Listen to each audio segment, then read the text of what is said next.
हम लोग पाठ नौकर जो अनु बंदोपाध्याय द्वारा रचित निबंध है पढ़ेंगे। गांधी जी नौकर का काम खुद से करते थे।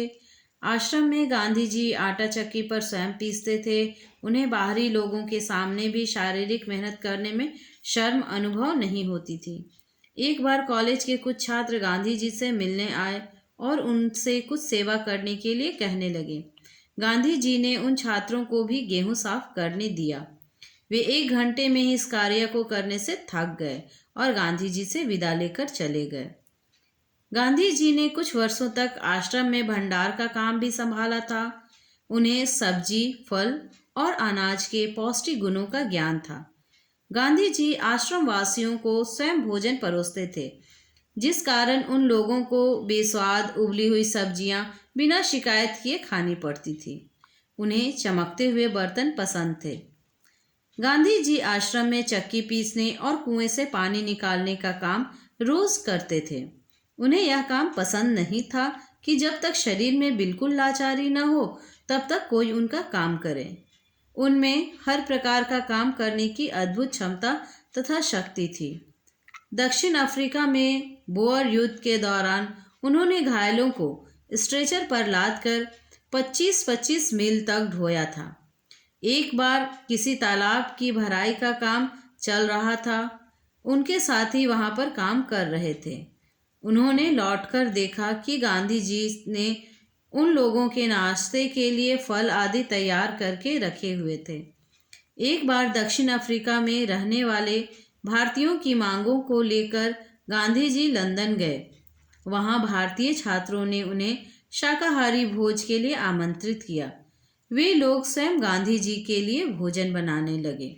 तीसरे पहर एक दुबला पतला व्यक्ति भी उनमें शामिल होकर काम करने लगा। बाद में छात्रों को पता चला कि वह दुबला पतला व्यक्ति गांधी जी ही थे। दूसरों से काम लेने में गांधी जी बहुत सख्त थे, परंतु दूसरों से अपना काम कराना उन्हें नापसंद था। एक बार गांधी जी राजनीतिक सम्मेलन से लौटकर रात के 10 बजे अपना कमरा झाड़ू लेकर साफ करने लगे। गांधी जी को बच्चों से बहुत प्यार था। उनका मानना था कि बच्चों के विकास के लिए माँ बाप का प्यार और उनकी देखभाल अनिवार्य है। दक्षिण अफ्रीका में जेल से छूटने पर उन्होंने देखा कि उनके मित्र की पत्नी श्रीमती पोलक बहुत कमजोर और दुबली हो गई हैं, क्योंकि बच्चा बहुत प्रयत्न के बाद उनका दूध पीना नहीं छोड़ रहा था।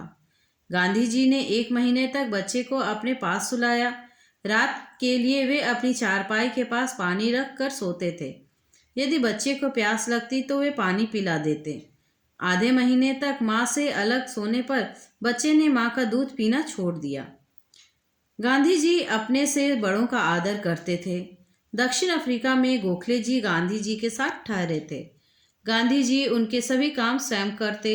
जब कभी आश्रम में किसी सहायक को रखने की आवश्यकता होती तो वे किसी हरिजन को रखने का आग्रह करते थे।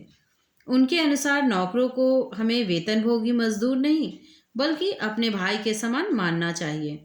इसमें कुछ कठिनाई हो सकती है, कुछ चोरियां हो सकती हैं, फिर भी हमारी कोशिश बेकार नहीं जाएगी। इंग्लैंड में गांधी जी ने देखा था कि ऊंचे घरानों में घरेलू नौकरों को परिवार के आदमी की तरह रखा जाता है।